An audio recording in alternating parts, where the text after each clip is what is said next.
내년 총선 공천과 관련해서 당의 전략 지역에 대한 개념부터 바꿔야 한다는 쇄신 움직임이 한나라당 내에서 불고 있습니다. 경쟁력 있는 신인 인사를 당의 텃밭에 전략 공천하자는 것인데요. 공천 물갈이론을 두고 나온 중진 위원들과 쇄신파의 갈등 어떻게 조율되고 있는지 한나라당 김용태 기획위원장 연결합니다. 안녕하십니까? 안녕하십니까. 김용태입니다. 네, 총선을 앞두고 한나라당 내에서 공천 물갈이 논란이 일고 있는데요. 경쟁력 있는 신진 인사를 한나라당 강세 지역에 투입하자 이런 말씀이신가요? 일단 저는 인위적인 물갈이를 해서는 안 된다. 그렇게 네. 했다는 당이 정말로 2008년도처럼 쪼개질 위기에 처할 것이다. 그래서 객관적인 지표를 만들어서 그에 입각해서 공천 작업을 수행해야 된다. 그것만이 내년에 당이 깨지지 않고 이 단합해서 총선에 임할 수 있다. 그런 취지로 말씀드린 겁니다. 네. 일부 언론에 보도된 것처럼 전략 지역을 찍어서 그 지역에 신인을 배치하자. 그런 의도는 아닙니다. 예. 네, 객관적인 지표를 만들자 이렇게 말씀을 하셨는데요. 어떤 예. 지표인가요? 통상 이때까지 이 공천이라는 게요. 네. 개파의 이익도 대변할 수 있는 분, 다음에 여러 가지 지표를 만들어서 공천심사위를 구성하고요. 그에 입각해서 공천을 해왔던 건 사실입니다. 네. 문제는 그 공천심사위원회에서 공천에 탈락했던 사람은 어떠한 이유를 들어서라도 자기가 불이익을 받았다. 이렇게 항변할 수밖에 없거든요.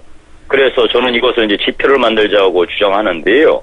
일단 해당 지역에서 당 지지도 대비 현역 의원 지지도가 현저하게 차이가 나는 분들, 네. 즉 그 동네에서 그 당은 뭐 어느 정도 봐줄 수 있겠지만 그 현역 의원은 여러 가지 활동이나 이 지역에서 기여하는 게 별로 없다라고 이제 평가를 받는 분들은 그 하위부터 나름대로 네. 기준을 만들어서 공천에 불이익을 주든지 배제하자. 그래서 그런 이제 지역들 중심으로 해서 새로운 분들이 그 안에 투입돼서 무언가 이 총선 환경에서 활력을 불어넣자 이런 취지입니다. 네, 당 지지율보다 개인 지지율이 낮으면은 공천에서 탈락시키자 이런 말씀이신데. 그것도 뭐 전원 다 그렇게 할 수는 없는 노릇이고요. 예. 일단 그렇게 지표를 만들어 놓은 연후에 하위부터 예를 들어서 내년 총선에서 뭐 필요에 의해서 특히 이제 야당의 움직임이나 정세가 중요할 텐데요.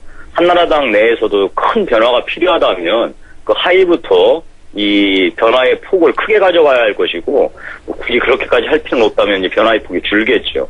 일단 오해를 없애기 위해서 분명하게 말씀드릴 것은 당 지지도 대비 현역 의원 지지도가 떨어지는 모두를 공천에서 불이익을 주거나 배제하자는 그런 뜻은 아닙니다. 네, 뭐 상당히 객관적으로 들리기는 합니다만은 예. 그러나 또 다르게 생각을 해보면 이것은 개인 지지율의 문제이기도 하지만 당 지지율이 상대적으로 어디에 높느냐 이에 따라서 결과가 달라질 것 같아요.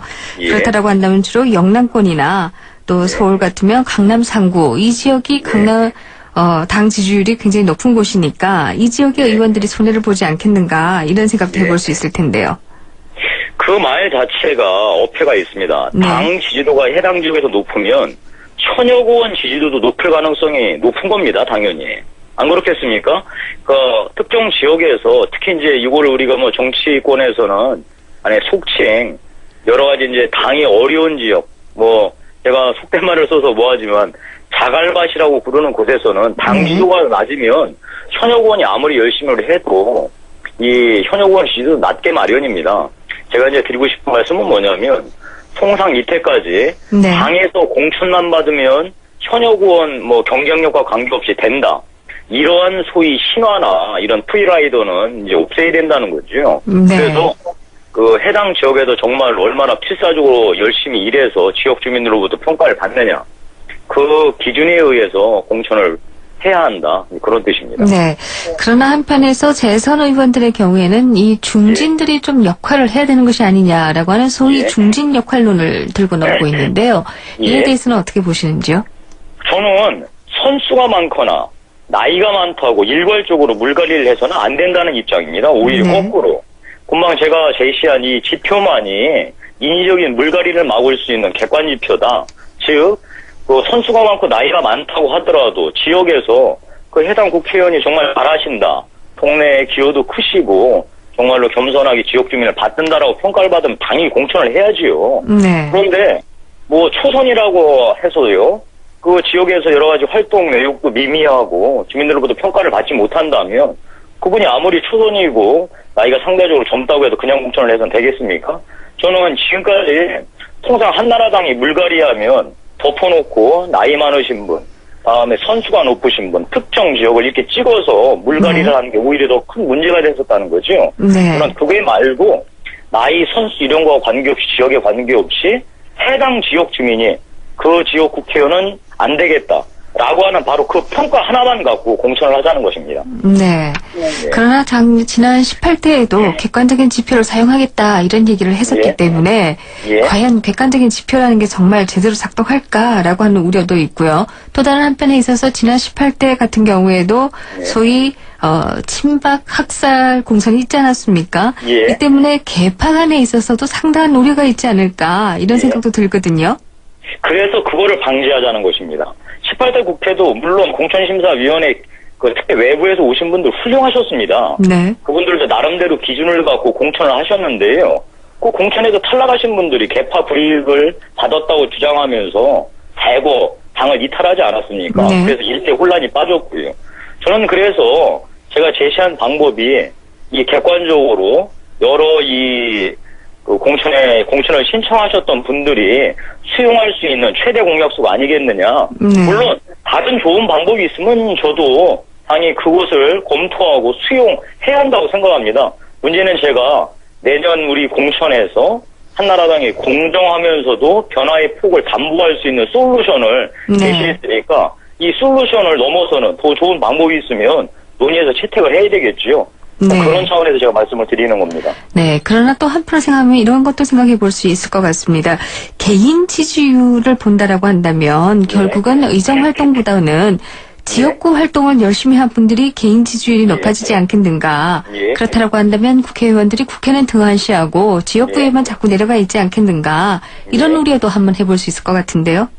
그것도 현실을 도외시한 겁니다. 네. 지역에서 지지가 높다는 것은 동네에서 열심히 행사 쫓아다니고 동네에 오래 있다고 지지율이 높게 되는 게 아니거든요. 네. 그러니까 소위 중앙에서의 활동, 언론 노출도, 그다음에 중앙 언론에서 여러 가지 평가들이 지역에서 다 반영이 되고요. 이 모든 게 합쳐져서 지역 주민들의 평가가 이루어지는 거지. 중앙 국회에서 활동을 등한시한 사람이 지역에서 지지도가 높다. 그렇게 볼 수는 없습니다. 네. 그래서 일단 그리고 이제 한간에서 이런 얘기들이 나옵니다. 그 여론조사가 과연 여러 가지 그 네. 공천에 잣대로 사용할 수 있느냐 이런 말씀하시는 분들도 일부 계시는데요. 이미 대한민국은 여론조사를 통해서 이 대통령 후보까지 뽑아내는 지경까지 와 있습니다. 네. 지난 노무현, 정몽준 후보는 한판 이 여론조사 가지고 이 단일화를 통해서 대선 후보를 뽑지 않았습니까? 네. 예, 그래서 여론조사 무용론이라는 건 허망한 소리고요. 가장 중요한 게 저희가 어떤 이제 지표를 드려야 될 것인가. 저는 그리고 어떻게 교수님 제가 조금만 더 말씀드려도 네, 될까요? 그러십시오. 네. 지금 이 시점에 왜 이 문제를 꺼내느냐라고 또 비판하시는 분도 계십니다. 무슨 의도가 있는 게 아니냐. 그런데 현재 한나라당의 네. 가장 큰 위협 요인은 불확실성입니다. 네. 그 불확실성의 핵심이 뭐냐면 국회의원들이 어쩌겠습니까? 내년 공천이 어떤 방식으로 이루어질까? 여기에다 관심이지 않겠습니까? 네. 그래서 하루빨리 내년 공천에 대한 어떤 시스템과 방향을 우리가 제시해줘야 된다는 거죠. 네. 그럼 그 소위 방향과 시스템에 의거해서 본인들의 행동 준거를 만든다는 거죠. 만약에 이게 없이 애매하고 모호한 방식으로 내년 공천에도 공정화하겠다라고 이렇게 나와버리면 한나라당 의원들의 행동 방식은 이제 특정 개파의 안으로 들어가서 네. 개파 이익에 충성하는 것으로서 내년 공천을 담보받으려고 할 겁니다. 네. 이렇게 되면 사실 민망한 얘기지만 지난 수도분할 때 얼마나 한나라당이 내용을 겪었습니까? 네. 같은 당내에서도 야당보다도 더 심하게 싸웠었는데요. 이제 그런 일이 재현되지 않으리란 보장이 없습니다. 네. 따라서 무언가 이 객관지표를 만들어서 그 행동 증거에 따라 국회의원들께서 의정활동을 할 수 있도록 우리가 하는 게 오히려 당의 발전에 도움이 된다. 이렇게 네, 생각합니다. 객관적인 지표가 필요하다 이런 말씀이신데 예. 그렇다라고 한다면 지금 나경원 최고위원이 주장하고 있는 상향식 공천로 이 국민 경선 제도를 도입하자 이렇게 얘기를 하고 있는데 이것과는 어떻게 되는 겁니까? 이미 언론에서요. 네. 이 소위 프라이머리라고 하지요. 이 프라이머리는 공정하지도 않고 변화의 폭을 담보할 수도 없다라고 비판에 직면해 있습니다. 네. 현역 의원한테 절대적으로 유리하다, 프라이머리는. 그리고 그 프라이머리가 현역 의원한테 유리하다면 공정하지도 않을 뿐더러 무슨 수로 변화의 폭을 담보하겠느냐라고 모든 언론들에서 비판하고 있지 않습니까?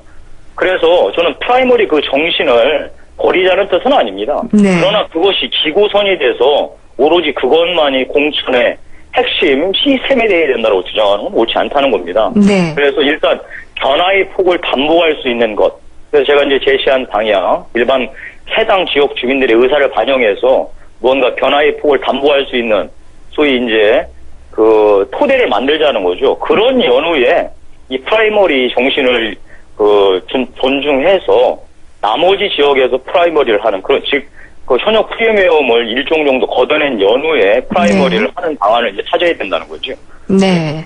현역 의원에 대해서는 이런 객관적인 지표를 사용하고 그 이후에 이 상향식으로 하는 것이 바람직하다 이런 말씀이시군요. 오늘 말씀 잘 들었습니다. 예, 고맙습니다. 네, 지금까지 한나라당의 김용태 기획위원장이었습니다.